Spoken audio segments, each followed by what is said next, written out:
Dear students, आज हम अपने लेक्चर में बात करेंगे एरेज विद फंक्शंस की। तो फंक्शंस के साथ एरे का क्या एक रिलेशन है।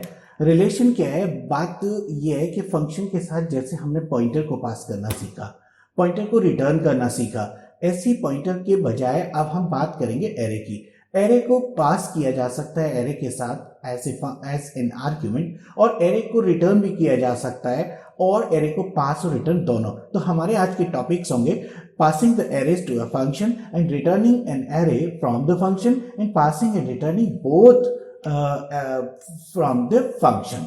ठीक है, तो इस तरह से इन टॉपिक्स को लेके चलते हैं। आते हैं कंप्यूटर के स्क्रीन पे। देव C++ में आता हूं और फिर मैं आपको प्रोग्राम सिखाता हूं। देखो एक्चुअली फायदा क्या होगा इस चीज का, बात करते हैं। तो एक एलिमेंट अगर मैं पास करता हूं तो फंक्शन के ब्रैकेट में हम आर्ग्यूमेंट के रूप में इंट एक्स या फ्लोट वाई इस टाइप का कोई चीज लिखते हैं। सपोज करो मुझे 10 एलिमेंट पास करने हैं तो मुझे 10 टाइम्स ये लिखना पड़ेगा, इंट इंट इंट। क्यों करें हम? जब हमारे पास एक से एलिमेंट हो, क्यों ना हम एक काम करें, सारे एलिमेंट्स को एक एरे में कलेक्ट करें और एरे को ही पास कर दें, तो उससे बड़ा बेनिफिट होगा। तो इसका मतलब ये होगा कि पास एक करेंगे और पास होंगी कई सारी वैल्यूज। तो इस तरह से हम चाहेंगे कि मल्टीपल एलिमेंट्स को कैसे पास किया जाए, तो उसके लिए हम यूज करते हैं पासिंग एरे। तो देखो मैंने यहाँ प्रोग्राम बना रखा है, स्क्रीन पे आपको दिख रहा है passing in array to the function. देखो एक फंक्शन यहाँ पे बनाया शो एरे। शो एरे के अंदर हमने एक आर्ग्यूमेंट पास किया है, एक नहीं बल्कि दो पास किए हैं। एक फ्लोट। अच्छा, एरे जब पास किया जाता है तो कैसे किया जाता है? तो एरे का सिर्फ सिंबल बनाया जाता है। कौन सा? जो ये स्क्वायर ब्रैकेट है। अगर हम ऐसे लिख दे तो एक एरे पास होने लगेगा। इसको कंपाइलर को ये पता चल जाता है कि यहाँ पे एक सिंपल वेरिएबल नहीं जा रहा है, बल्कि जा रहा है क्या? एक एरे। तो इसका मतलब ये हुआ कि एरे पास करने के लिए हमें इस तरह से करना पड़ता है। दूसरा इंट लिखा है, इस इंट का क्या यूज है? दूसरा एक आर्ग्यूमेंट है, करने को कुछ भी करो। देखो यहाँ पे करेंगे क्यों, हम फायदा बताते हैं। इसमें तो देंगे हम एक एरे और इसमें देंगे एरे का साइज। बस दो चीजें दे देते हैं। तो एक चीज एरे, एरे को देखो, एरे को यहां तो मैं बहुत सिंपल रूप में आपको आसान से आसान एग्जांपल दिखाने जा रहा हूं, जिसमें क्या होगा कि एरे के एलिमेंट्स को यहां से भेज देंगे और शो कहीं और जाके करेगा, यानी कि फंक्शन में जाके करेगा। जबकि इनका यूज कुछ और तरह से भी, जैसे हमें सॉर्टिंग करनी हो, सर्चिंग करनी हो, तो हम एरे पास कर सकते हैं। एरे पास करने का वहां पे अल्टीमेट फायदा होगा।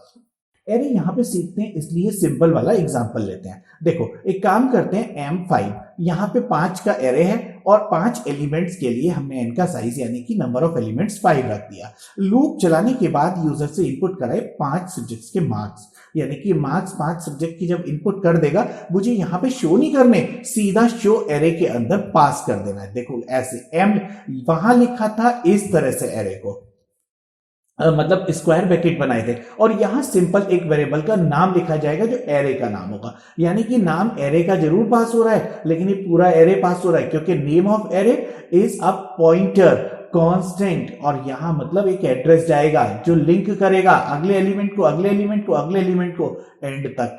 ठीक है, तो देखो यहां पे क्या होगा कि जब m यहां से जाएगा, इस मैंने एक यहां पे वेरिएबल यहां पे क्या किया, एक फंक्शन की बॉडी बनाई है, इस बॉडी के अंदर वो पास हो रहा है। देखो के अंदर गया कौन? m, और साइज के अंदर गया n।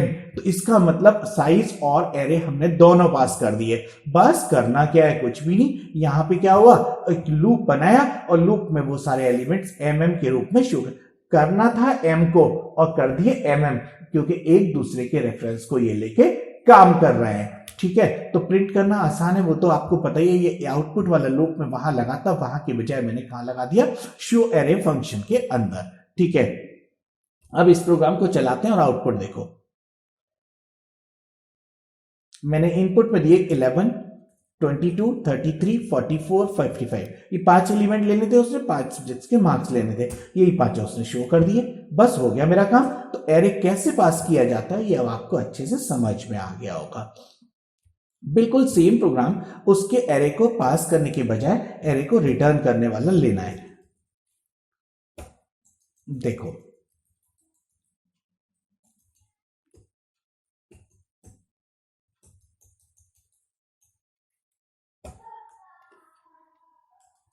अब आपकी स्क्रीन पे दिख रहा है returning an array from a function. तो देखो ये भी अपने आप में एक बढ़िया चीज है। एक्चुअली कभी भी रिटर्न एक से ज्यादा एलिमेंट्स नहीं हो सकते, मतलब एक एलिमेंट के से ज्यादा कभी भी कोई चीज रिटर्न नहीं हो सकती। अब हम बात करते हैं कि एरे में 10 एलिमेंट हो या 100 एलिमेंट हो या 1000 एलिमेंट हो तो कैसे रिटर्न हो, तो हमारा यहाँ पे कॉन्सेप्ट फेल हो जाएगा। कॉन्सेप्ट को ठीक रखने के लिए हम बात करेंगे एड्रेसेस की, यानी कि एड्रेस के थ्रू एड्रेस वापस करेंगे। इसीलिए ये टॉपिक, क्योंकि एड्रेस आ रहा है, पॉइंटर आ रहा है, इसलिए ये टॉपिक मैंने फंक्शंस के और एरे के साथ ना रख के किसके साथ रखा है, पॉइंटर्स के साथ में। क्योंकि अब तक हम एरे भी पढ़ चुके हैं, पॉइंटर फंक्शंस भी पढ़ चुके हैं और पॉइंटर भी पढ़ चुके हैं, तो पॉइंटर के साथ इसीलिए इस टॉपिक को रखा गया है। ठीक है, अब बात करते हैं जब रिटर्न करेंगे तो क्या नंबर ऑफ एलिमेंट्स तो रिटर्न नहीं होंगे, तो फिर क्या होगा, एक रिटर्न होगा एड्रेस। और जब एड्रेस रिटर्न होगा तो उसी एड्रेस की जब बात करोगे तो एड्रेस लेके आएगा अपने साथ सारे कलेक्टेड एलिमेंट्स, यानी कि एड्रेस को प्लस प्लस करते रहो, आगे चलते रहेंगे और आगे चल के अगले एलिमेंट को शो करते रहेंगे। तो देखो कैसे करते हैं। हमने यहाँ पे बात करी, एक फंक्शन बनाया रिटर्न करने वाला जो कि गेट एरे है। गेट एरे में क्या होगा, इनपुट कहीं पे होगा, यानी कि फंक्शन के अंदर होगा, मेन के अंदर जो कॉलर फंक्शन है उसके अंदर आउटपुट होगा, क्योंकि वहां से हमें एलिमेंट्स मिलेंगे। ठीक है, देखो गेट एरे एक फंक्शन बनाया है और एक ये अभी मैं बाद में बात करूंगा, पहले गेट एरे पे ही आता हूं। गेट एरे में देखो आपको बहुत अच्छे से समझ में आएगा। गेट एरे के अंदर पहली बात यह है कि अगर पॉइंटर रिटर्न करना होता है तो हमें ऐसे स्टार यानी कि पॉइंटर का एक एस्टेरिस्क लगाना पड़ता है। देखो यहां भी लगाया है और यहां भी लगाया है। अब इसमें क्या है कि यहां पे एक फ्लोट एरे लिया और इस एरे के अंदर 5 एलिमेंट्स लिए, एन को मैंने ग्लोबल कर दिया। ऊपर देखो एन को ग्लोबल इसलिए कर दिया, दोनों जगह मेरा सेम साइज पता चलेगा, वहां इतना साइज है यहां इतना साइज है। ठीक है, तो उसमें एन में जो वैल्यू सेट कर दोगे वो दोनों जगह रिफ्लेक्ट होगी, क्योंकि ग्लोबल करने का फायदा यह होता है कि मैं एक से ज्यादा फंक्शंस के अंदर यूज कर सकूं। तो देखो यहाँ पे 0 से लेके 5 तक 5 एलिमेंट मैंने इनपुट कर डाले। ठीक है, पांचों इनपुट करने के बाद रिटर्न कर दिया मार्क्स।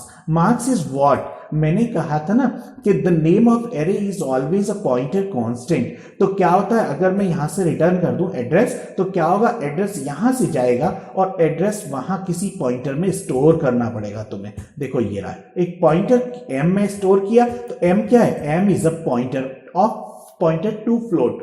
फ्लोट के पॉइंटर में गेट एरे के द्वारा रिटर्न किया हुआ एड्रेस होगा, और वो रिटर्न किया हुआ एड्रेस कौन सा होगा, जो मार्क्स के एरे का एड्रेस होगा। ठीक है, उस एड्रेस के थ्रू देखो, अब मैंने एड्रेस के थ्रू आपको खूब अच्छे से आता है अगले एलिमेंट को कैसे प्रिंट किया जाए। मैंने यहाँ पे एक लूप लगाया, कितने टाइम्स, n टाइम्स चलाया, n वही 5 है।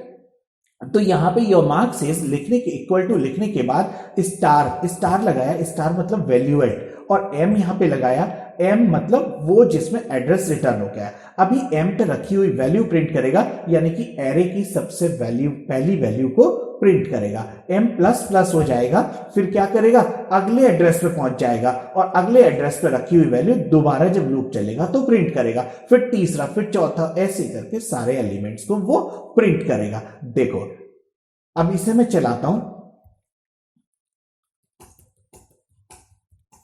ये 5 एलिमेंट हमने फंक्शन के अंदर लिए हैं और उनका एड्रेस रिटर्न होके आ रहा है, तो ये एरे रिटर्न हो रहा है। ऐसे मानेंगे कि एरे रिटर्न हो रहा है, और जब एरे रिटर्न हो रहा है तो हमारी 5 वैल्यूज वैसी की वैसी शो होनी है। हमें तो लग रहा है कि ऐसा हो रहा होगा, लेकिन मुझे यहां पे आपको ये दिखाना है कि ये बिल्कुल ऐसा नहीं होता। देखो ये होगा गलत है, 4 एलिमेंट के वैल्यू सही आ गए, 5वां गलत आ गया, मतलब ये एक गार्बेज की तरह से काम करने लगता है, ये ठीक रेफरेंस नहीं देता। उसका एक कारण है, उसका कारण ये है कि नीचे वाला जो एरे होता है, ये वाला एरे, ये अपना एड्रेस देके वहां से हट जाता है, और इसके अंदर एलिमेंट, क्योंकि ये एक लोकल वेरिएबल है, और लोकल वेरिएबल क्या करता है, वो जब उसका लाइफ देखो, लोकल वेरिएबल, ये स्कोप मेरा एक टॉपिक आएगा, मैं उसमें आपको पढ़ाऊंगा।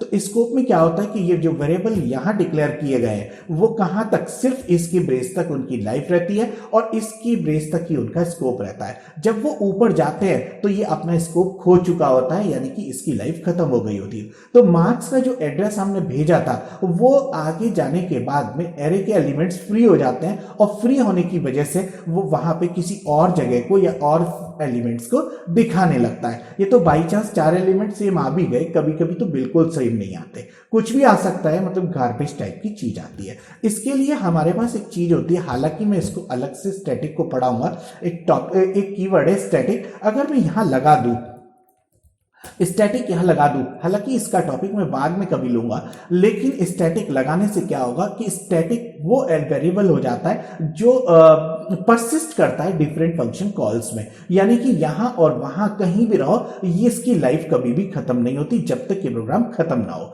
इसका मतलब स्कोप नीचे तक रहता है, स्कोप तो वहीं तक रहता है जो इसका स्कोप होता है, जैसे कि लोकल यानी कि ऑटो वेरिएबल का होता है, लेकिन इसका स्कोप तो वहीं तक रहता है, लेकिन इसकी लाइफ रहती है ज्यादा, यानी कि प्रोग्राम जब तक चलता है तब तक। तो इसलिए इसका जो रखने वाले एलिमेंट्स हैं वो सारे के सारे एलिमेंट्स क्या रहते हैं, अपनी जगह पे सेफ रहते हैं जब तक प्रोग्राम टर्मिनेट नहीं होता। और प्रोग्राम टर्मिनेट कब होता है, जब मेन खत्म हो जाता है। ठीक है, मेन का चलना बंद होता है, प्रोग्राम टर्मिनेट होता है। अब देखना आउटपुट बिल्कुल सही होंगे, क्योंकि अब हमने वैल्यूज फिक्स कर दी है। ठीक है,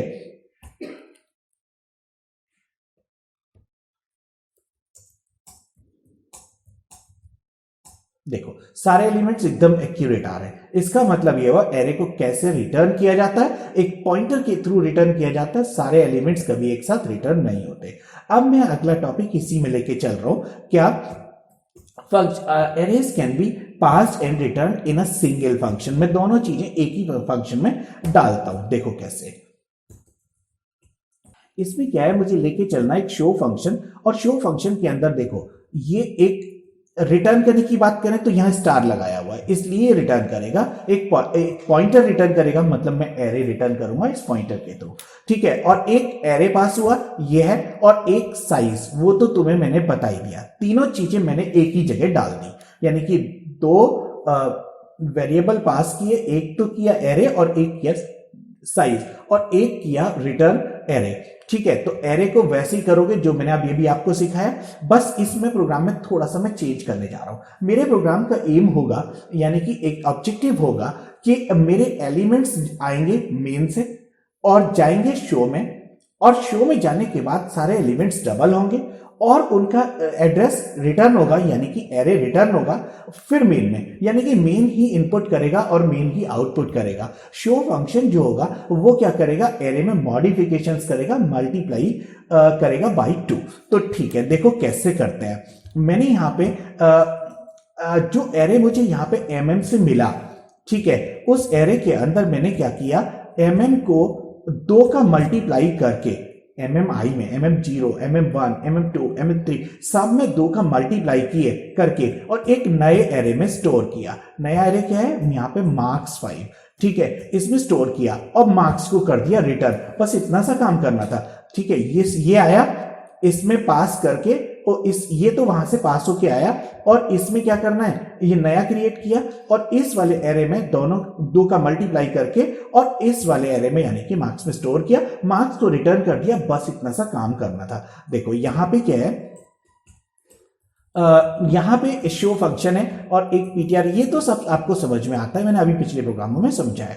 देखो यहां पे इनपुट हुआ m, और यहां m को पास किया और पीटीआर में रिटर्न किया, और पीटीआर को प्लस प्लस करके प्रिंट कर दिया, यानी कि दोनों प्रोग्राम्स का कॉम्बिनेशन बनाया मैंने एक ही फंक्शन के अंदर।